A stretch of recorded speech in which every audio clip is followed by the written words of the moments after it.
NSE, Nuestra Señora del Encuentro con Dios, presenta La voz del pastor.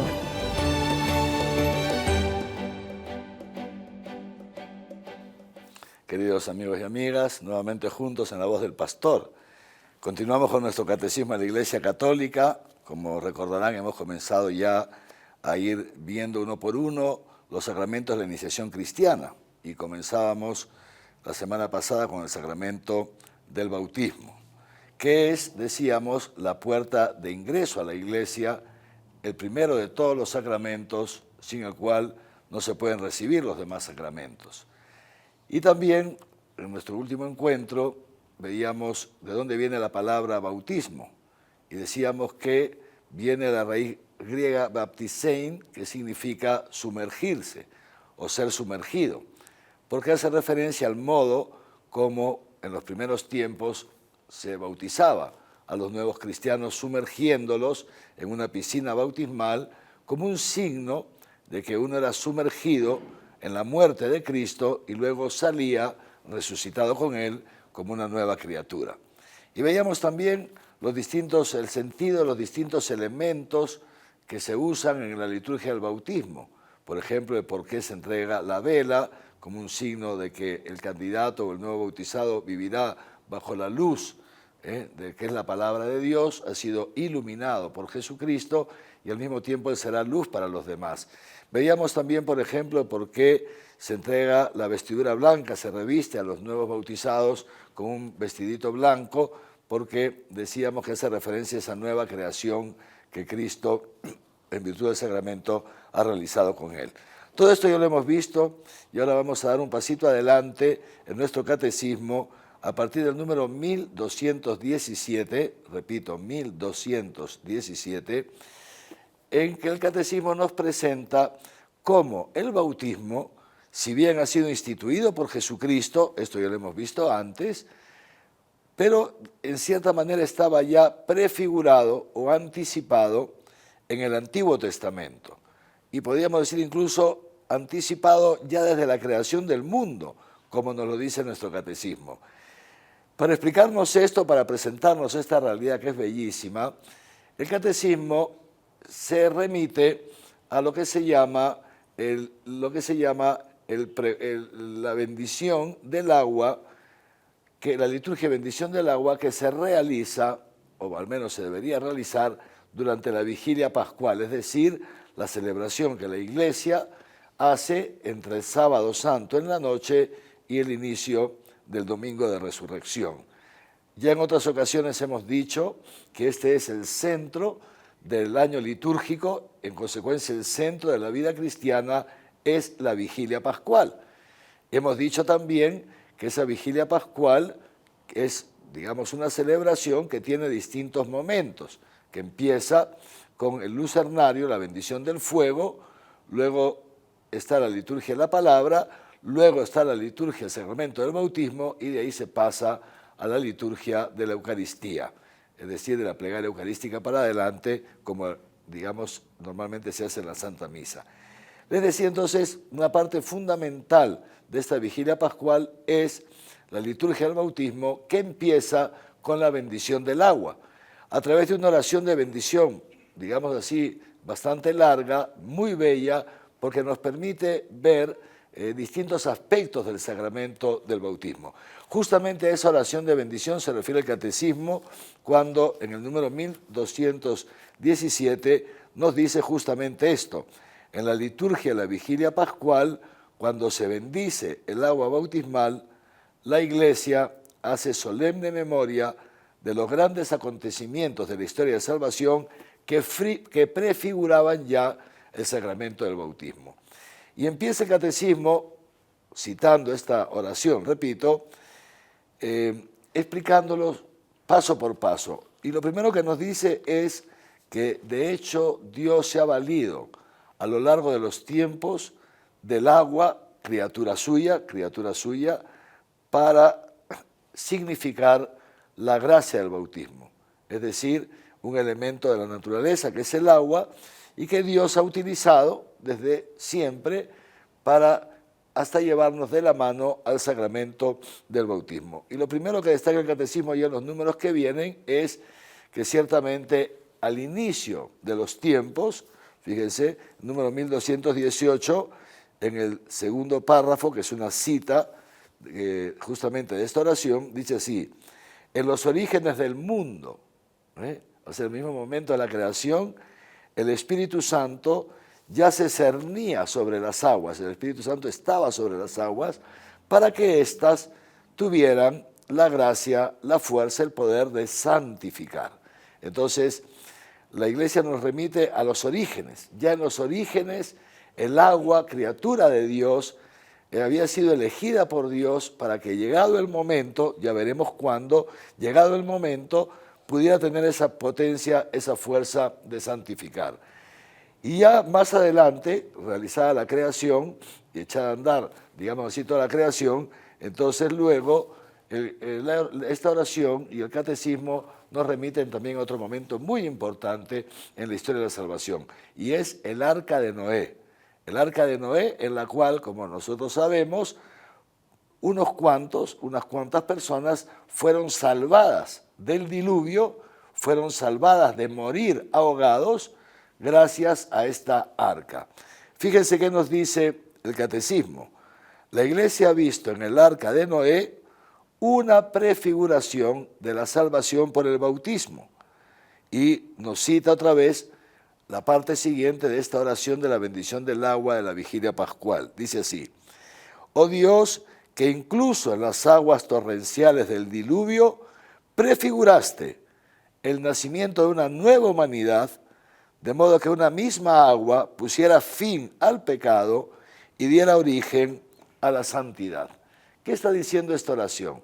La misma agua que hizo que muchos murieran, que prácticamente toda la humanidad desapareciera, esa misma agua, en cambio, salvó a unos cuantos, o unos cuantos fueron salvados a través del arca de Noé, que es como una figura de la Iglesia.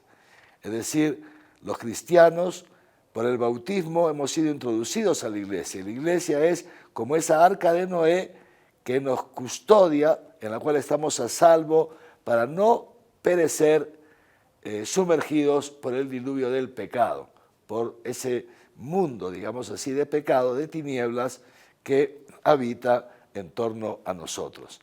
El agua, pues, que para unos es causa de muerte, para nosotros los cristianos es un instrumento para poder entrar en su iglesia a través del bautismo, repito, y ser salvados, custodiados de la muerte del pecado.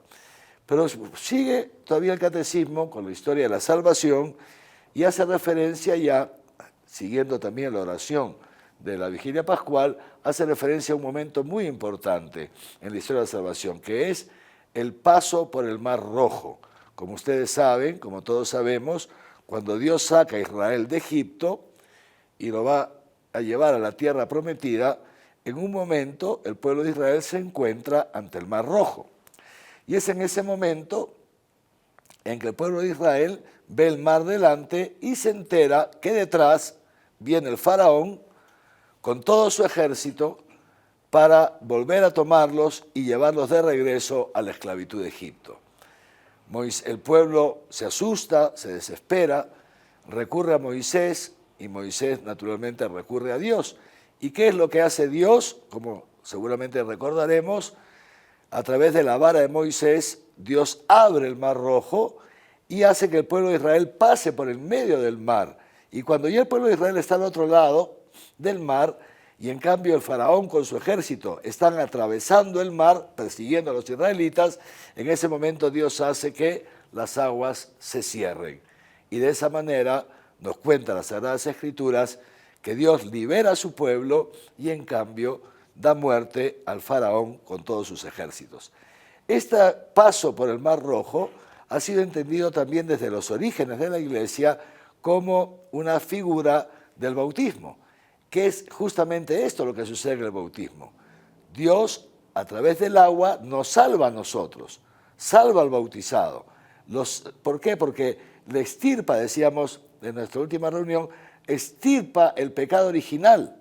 nos borra los pecados, nos salva de la esclavitud del pecado, y en cambio en esa misma agua, a través de la cual Dios nos purifica del pecado, en esa misma agua Dios sepulta ¿a quién? Sepulta nuestros pecados, sepulta al faraón, que es una figura del demonio, ¿no es cierto?, que nos quiere esclavizar, nos quiere tener de regreso, nos quiere llevar de regreso, ya no a la esclavitud de Egipto, sino a la esclavitud del pecado. Entonces fíjense qué interesante esta doble función del agua, ¿no?, que por un lado es instrumento de muerte para aquellos que se apartan de Dios, que están en contra de Dios, los enemigos de Dios, y en cambio para aquellos que también por la gracia de Dios nos acogemos a su amor misericordioso, entonces para nosotros ya no es fuente de muerte, causa de muerte, sino causa de vida.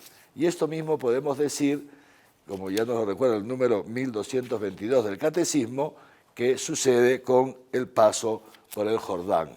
Cuando el pueblo de Israel ya ha caminado a lo largo de 40 años, llega el momento de entrar a la tierra prometida, y en ese momento de entrar a la tierra prometida se encuentran otra vez con el agua del río Jordán. Y cuentan las Sagradas Escrituras que el pueblo no podía atravesar. Entonces, Dios hace que los ministros, sus ministros, los ministros religiosos del pueblo de Israel, con el arca se posen en el medio del río, entran en el río Jordán y el río también otra vez se divide.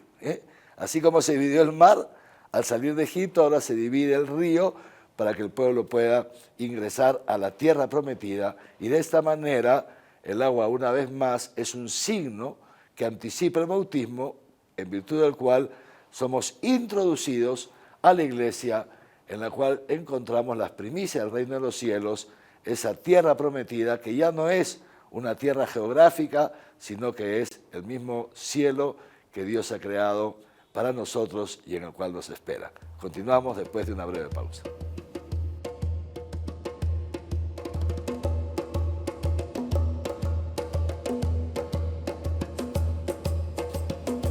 Continuamos entonces con nuestro sacramento del bautismo. Como decíamos, fíjense cómo Dios ha ido preparando este sacramento a lo largo de los tiempos y usando también el agua, ¿no?, para ir prefigurándolo y para que nosotros vayamos dándonos cuenta, la humanidad a lo largo del tiempo, cómo el agua, si bien puede ser un medio, un instrumento de muerte, puede ser también un instrumento de vida. Así entonces hemos llegado, el pueblo de Israel ha entrado ya a la tierra prometida, atravesando el río Jordán y pasando siglos hasta que llegada a la plenitud de los tiempos, viene el Hijo de Dios. La segunda persona de la Trinidad, el Verbo que toma carne por obra del Espíritu Santo, se encarna en el seno de la Santísima Virgen María y se hace hombre. Jesús de Nazaret, que como ya sabemos, nace, ¿no es cierto?, de la Virgen María, pero fíjense ustedes, naturalmente, Jesús era un israelita, la iglesia no existía todavía, no la había fundado Jesús, ¿no es cierto? Los sacramentos tampoco existían, no existían los sacramentos. Sin embargo, cuando Jesús crece, antes de empezar su vida pública, va al desierto, y en el desierto estaba Juan el Bautista. Entonces uno se pregunta, pero Monseñor, ¿cómo puede ser posible si el bautismo no existía? ¿Cómo puede ser posible que Juan bautizaba? Muy buena pregunta, ¿no es cierto? Porque el bautismo que Juan realizaba no era un bautismo, el bautismo cristiano, no era el bautismo con los efectos que nosotros conocemos ahora, que ya los hemos dicho otras veces, extirpar el pecado original, hacernos partícipes de la vida divina, no, sino que el bautismo de Juan era un bautismo de conversión, para el perdón de los pecados, es decir, era como una purificación para preparar los caminos para el Mesías que ya Juan anunciaba como muy cercano, y lo que sucede efectivamente, porque ese muy cercano era Jesús, el Mesías. Ya Juan sabía que estaba cercano, entonces ya lo anuncia. Pues bien, queridos hermanos, ¿qué nos cuentan los evangelios? Seguramente ya ustedes lo saben, pero vamos a repetirlo. Jesús, llegado a su edad adulta, antes de comenzar su misión de predicar, de curar, de sanar y finalmente morir por nosotros en la cruz, Jesús va al Jordán. Fíjense, al Jordán, donde Juan el Bautista estaba bautizando, realizando este bautismo de purificación. Y Jesús va y se pone en la fila de los pecadores. Fíjense qué profundo. Dirá San Pablo, aquel que no cometió pecado, Jesús, se hizo pecado por nosotros porque cargó con nuestros pecados. Y este Jesús que nunca había pecado, que era el mismo Dios, sin embargo se pone en la fila con los pecadores para que Juan lo bautice. Cuando llega a la presencia de Juan, como nosotros sabemos, Juan se escandaliza y dice, ¿cómo te voy a bautizar yo a ti? Si tú eres el Mesías, eres tú el que me tiene que bautizar a mí. Y Jesús responde con una frase que es muy importante. Estate tranquilo porque es necesario que se cumpla toda justicia. Toda justicia. ¿Por qué dice Jesús es necesario que se cumpla toda justicia? ¿Acaso era justo que él se hiciera bautizar? ¿Acaso le correspondía por justicia hacerse bautizar para purificarlo de sus pecados? Y Jesús no tenía ningún pecado. ¿A qué justicia se refiere Jesús? Fíjense, se refiere a la justicia, fíjense, la justicia divina. Jesús ha venido al mundo para realizar una justicia que no es la justicia humana, sino una justicia divina. ¿Y saben en qué consiste esa justicia divina? En hacernos justicia a ti y a mí. Jesús ha venido para hacernos justicia a nosotros. Pero me dice, Monseñor, si me va a hacer justicia, ¡puf! Entonces la justicia sería que yo me podría condenar por todos mis pecados. No, no es esa la justicia. La justicia divina es distinta a la justicia humana. Jesús ha venido a hacernos justicia a ti y a mí en contra de nuestro adversario, en contra del diablo, que es el que nos hace pecar. ¿Qué es el que nos hace pecar? Jesús ha venido a cumplir toda justicia significa que Jesús ha venido a liberarnos de la esclavitud del pecado, de la esclavitud del demonio, para que nosotros podamos vivir santamente y no por obra nuestra como lo veremos ahora. Fíjense, vamos a ir por partes, para no anticiparnos, para no adelantarnos.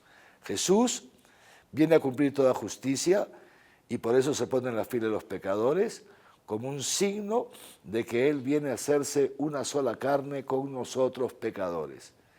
Que, como dice el Concilio Vaticano II, Dios, en la persona de Jesús de Nazaret, se ha unido de un modo misterioso que no llegamos a ver del todo, pero real, se ha unido con cada ser humano, no solamente con los santos, no solamente con los buenos, se ha unido también con nosotros los pecadores y increíblemente se ha unido incluso a cada ser humano, incluso, hermanos, a los más pecadores y a los más perversos. Y se ha unido porque nos ama. Se ha unido no para que sigamos en nuestros pecados, no para que, digamos así, tengamos una confianza absurda, infundada en una supuesta misericordia de Dios que no ve nuestros pecados. No, Dios sí ve nuestros pecados. Y esos pecados nuestros le han costado a Él la muerte, le han costado su propia vida, pero aún así ha querido unirse a nosotros. Entonces Jesús, al ponerse en la fila de los pecadores, está anticipando lo que hará unos años después. ¿Qué hará unos años después? Cargar con nuestros pecados y dejar que nuestros pecados y que nosotros lo clavemos en la cruz y le demos muerte. Y nos sigue contando los evangelios que cuando Jesús finalmente entonces es bautizado por Juan y es también sumergido en el agua, cuando Jesús sale del agua, entonces en ese momento el cielo se abre y el Espíritu Santo desciende sobre él como una paloma. Y aquí nos encontramos, y el Catecismo nos recuerda también, estamos más o menos estamos en el número 1224 y 1225, lo veremos ahora, el Catecismo nos recuerda esto, que este hecho, que el Espíritu Santo esté otra vez sobre las aguas, como estuvo al principio, acuérdense lo que hemos dicho en la primera parte de este programa, como estaba al principio, el Espíritu de Dios se cernía sobre las aguas al momento de la creación, ahora nuevamente el Espíritu Santo se cierne sobre las aguas del Jordán para indicarnos ¿qué cosa? Que en Cristo comienza una nueva creación. Una nueva creación. San Pablo dirá, pasó lo viejo, todo es nuevo. En Cristo comienza una nueva creación. ¿Y en qué consiste esta nueva creación? Fíjense, hermanos, qué cosa tan bella. En la divinización del hombre. Jesús es verdadero hombre, pero también verdadero Dios. Y con él empieza entonces una nueva generación de personas, que somos los cristianos, que por el sacramento del bautismo, no solamente nuestro pecado se queda purificado, perdonado, sino que por la fuerza del Espíritu Santo que se nos transmite a través de la celebración litúrgica del sacramento, la vida divina comienza a habitar en nosotros. He aquí esa nueva creación. Es como un nuevo nacimiento. Por eso, papás, mamás, abuelitos, abuelitas, no me posterguen el bautismo de sus niños. No saben ustedes todo el daño que se le hace a un niño al no ser bautizado, porque me lo dejan solamente con su naturaleza humana. Y la naturaleza humana es muy limitada, muy limitada. Entonces, a los niños hay que bautizarlos cuan priman, es decir, lo antes posible. Y sobre todo, nunca me lo dejen llegar a la infancia, por favor, sin el bautismo, porque los pobres niños no tienen la gracia que viene en lo alto, no tienen la vida divina, entonces pobrecitos no van a poder vivir santamente, no van a poder ser felices de ninguna manera. Pero bueno, volvemos entonces a lo nuestro, ¿no? Fíjense qué interesante, esta es la potencia del sacramento del bautismo que es instaurado, digamos así, ya por Jesús en el Jordán. Pero este bautismo, a su vez, este bautismo de Jesús en el Jordán, a la misma vez hace referencia, nos remite a otro bautismo, a ese bautismo que Jesús anunciará un poco después, que él dice ya en el Evangelio que él iba a ser bautizado. Fíjense lo que nos dice el número 1225. Jesús, estamos en la segunda línea, había hablado ya de su pasión, que iba a sufrir en Jerusalén, su pasión, su muerte, como de un bautismo con el que debía ser bautizado. Nos lo relata el evangelista Marcos en este momento, en un momento muy delicado, en que los discípulos o los apóstoles en este caso ven que ya se acerca la muerte de Jesús porque Jesús la había anunciado, entonces se le acercan los dos hermanos, Santiago y Juan, y le dicen, ¿no? Maestro, cuando llegues al reino queremos estar uno a tu derecha y otro a tu izquierda, ¿no? Y Jesús, ¿qué le responde? Jesús le responde, pero ustedes son capaces, van a ser capaces de recibir el bautismo con el que yo voy a ser bautizado. Jesús anuncia lo que se le viene, y fíjense qué cosa tan interesante, que él ya califica lo que le va a pasar, su pasión, su muerte y su resurrección, la califica como un bautismo, porque es eso, es Jesús que va a entrar en la muerte y va a resurgir glorioso y victorioso de la muerte. Y entonces, de esta manera también, Jesús ya nos va anticipando lo que es el bautismo para nosotros. Es decir, a través de la fuerza del sacramento, nosotros entramos con Cristo en la muerte y resucitamos también con Él. Por eso, fíjense lo que dice ya el mismo catecismo. La sangre y el agua que brotaron del costado traspasado de Jesús crucificado son figuras del bautismo y de la Eucaristía, sacramentos de la vida nueva. Y desde entonces ya es posible nacer del agua y del Espíritu Santo. Es posible volver a nacer. Esto es el sacramento del bautismo, este nuevo nacimiento que nos viene gracias a que Jesús ha dado su vida por nosotros en la cruz. En ese costado abierto de Jesús que sale todo el agua, ese es el agua del bautismo que llega hasta nuestros días, el agua que sale del corazón misericordioso de Dios, el agua del amor de Dios para cada uno de nosotros, que es un agua capaz, repetimos, no solamente de perdonar nuestros pecados, sino de empezar en nosotros una nueva creación. Continuaremos en nuestro siguiente encuentro. Que los bendiga Dios Todopoderoso, Padre, Hijo y Espíritu Santo. Amén.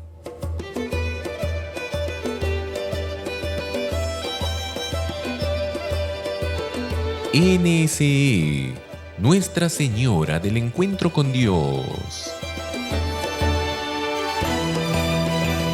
presentó